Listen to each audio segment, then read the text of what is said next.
Next, it's a sad fact that most of the plastic we put in the recycling bin still ends up buried at the tip. What if we could stop it cluttering up our landfills and reduce greenhouse gas emissions as well?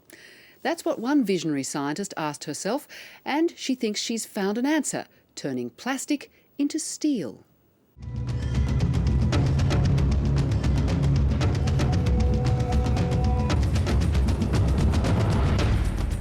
Veena Sahajwalla, Professor of Materials Science at the University of New South Wales, can't stand waste. Being a person growing up in a place like India where, waste, we didn't think of anything as waste. We wanted to reuse and recycle just about everything.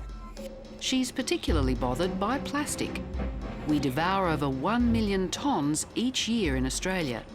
Some of that's recycled, but most of it's buried in landfill. And Veena was convinced that this plastic was meeting its end prematurely. Being a material scientist, waste is still a material, and if we can actually convert this waste into a resource, wouldn't that be nice?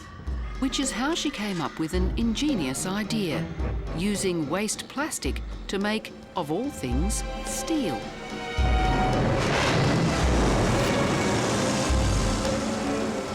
We produce millions of tonnes of iron and steel every year in furnaces that burn at temperatures of over 1600 degrees Celsius.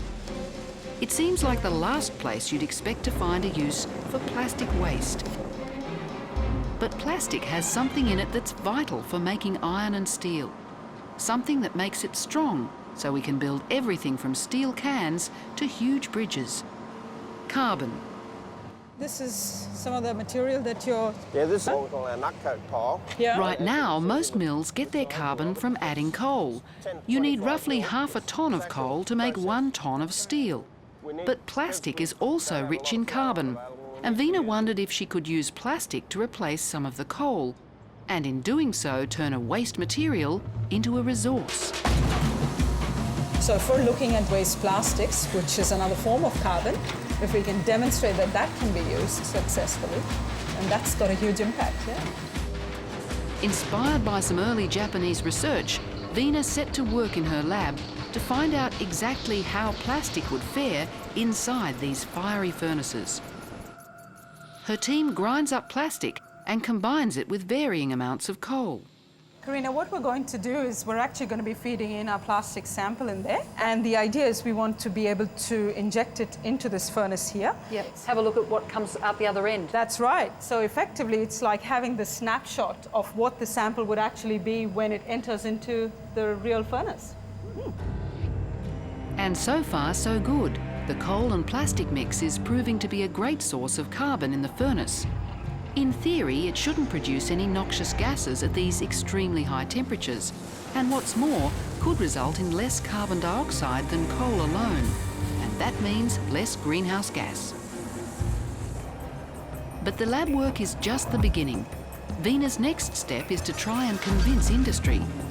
She guessed the steel mills would be sympathetic because they already recycle, like this plant in Sydney, which makes its steel totally from scrap metal.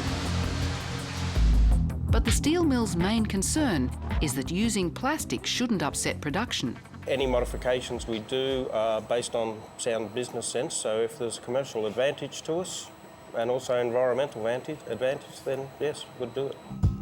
It has the potential to reduce the plastic mountain by 200,000 tonnes each year. Now Veena needs to find someone who can process waste plastic into a form the steel industry can use. But what are her chances? I'm a very optimistic type of person. I believe that all of these industries, I'm sure, would like to do something good for the environment. And if it's the idea of using waste resources, which minimizes how much waste we send to landfill, I think that we'll be able to work with companies to do this.